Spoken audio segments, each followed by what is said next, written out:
What if I told you that Canada, the land known for maple syrup, multiculturalism, and friendly immigration policies, is now tightening the noose on 7 Caribbean nations? But here's the twist: it's not about crime, it's not about national security, and it's definitely not what you think. This is about power, politics, and billions of dollars in global migration networks.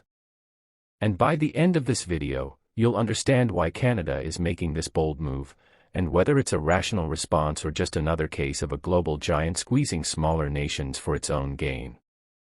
Canada has always enjoyed a strong diplomatic relationship with the Caribbean, cultural ties, economic partnerships, and a long history of visa-free access for many islands.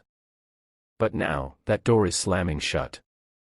7 Caribbean countries, Antigua and Barbuda, St. Lucia, Dominica, St. Kitts and Nevis, Grenada, St. Vincent and the Grenadines, and Barbados, are suddenly in Canada's crosshairs. The reason? Officially, it's abuse of visa systems. Unofficially, there's a deeper game at play. Let's start with Antigua and Barbuda. The government there has operated a citizenship by investment program for years. Pay a hefty sum, sometimes as little as $100,000, and you get an Antiguan passport. For wealthy investors worldwide, it's a golden ticket into dozens of countries, including, until recently, Canada. Canada's issue: some of these new citizens are using Antiguan passports to fly in, vanish into the system, or engage in shady financial activities. But here's the irony: these same investors often pour money into Canadian businesses, real estate, and even political campaigns. So is this really about security? Or is it about controlling who gets to move capital across borders? Next, we look at St. Lucia. Known for its tourism and vibrant culture, it's now facing visa suspensions because of rising overstay cases. Canadian authorities claim that too many Lucians arrive on visitor visas and never leave, working illegally in sectors like construction, caregiving, and housekeeping.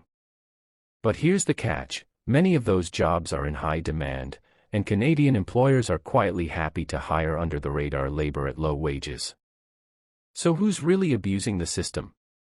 The workers, or the system that exploits them? St. Kitts and Nevis has perhaps the most infamous citizenship program.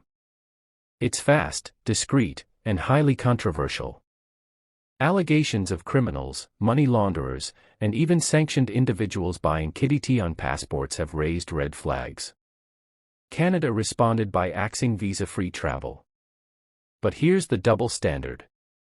Wealthy Russian and Chinese elites with questionable financial backgrounds still invest in Canada, often through corporate shells and real estate.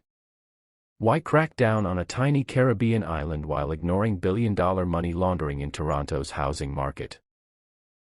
Dominica is another Caribbean nation on Canada's blacklist. The issue: a noticeable uptick in asylum applications. Canadian immigration officials allege that many Dominicans are filing fraudulent refugee claims, citing economic hardship or political instability. But Dominica has faced real devastation: Category 5 hurricanes, economic collapse, and ongoing recovery struggles. For many, seeking asylum is survival. Is Canada justified in protecting its refugee system, or is it denying protection to those who need it most? Grenada is perhaps the most troubling case. Canadian farmers, especially in rural Ontario and Alberta, have long relied on Grenadian migrants to harvest crops and perform essential labor.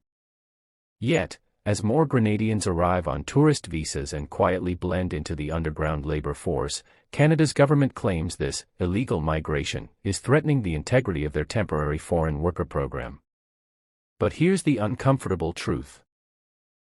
Without these workers, crops rot, businesses shut down, and supply chains break. Instead of holding employers accountable, Canada is penalizing an entire nation. Why? Because it's easier to restrict visas than to fix systemic labor shortages.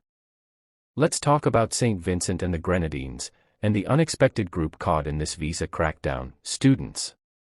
Canada's immigration model encourages international students through work permits and permanent residency incentives. Yet, now it claims that Vincentian students are using these policies not to study, but to immigrate permanently. The problem: Canadian colleges, especially private institutions, actively recruit from St. Vincent. Some of these schools are diploma mills, designed more for profit than education. So who's really at fault? Canadian institutions rake in billions from foreign tuition, then cry foul when students follow the pathways they were promised. But when those students come from small, black-majority Caribbean islands, they're labeled as abusers. If these students were from France or South Korea, would the response be the same? Let's step back. Canada's targeting of these 7 Caribbean nations isn't happening in a vacuum. It's part of a global trend, where rich, predominantly white nations tighten migration policies against poorer, majority black countries under the guise of protecting the system. But when European nationals overstay their visas in Canada, it's a minor issue. When Caribbean nationals do it, it's a crisis. The overstay rates from Eastern European countries like Romania or Hungary are comparable, yet they face no such bans. Why the double standard? It boils down to economics, race, and geopolitics. Canada wants the best of both worlds, skilled Caribbean professionals like doctors and nurses, but not their low-wage workers or students seeking better lives. There were better options. Reform the screening process. Flag risky applicants, not entire nations. Crack down on diploma mills. Eliminate institutions abusing the student visa system. Hold employers accountable. Fine companies hiring undocumented workers, not the workers themselves.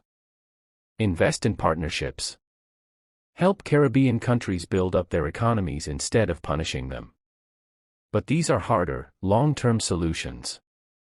And in an election year, fast crackdowns score more political points. So, is Canada justified in protecting its borders? Perhaps. But if that protection comes at the cost of punishing entire nations, disrupting families, education, and livelihoods, then we need to question the motives. This isn't just about policy. It's about power. And once again, it's the small nations paying the biggest price. Thanks for watching. If this video gave you a new perspective, be sure to like, share, and subscribe. Here at Continental Explorer, we dig deeper than the headlines. Until next time, keep asking questions, and keep exploring.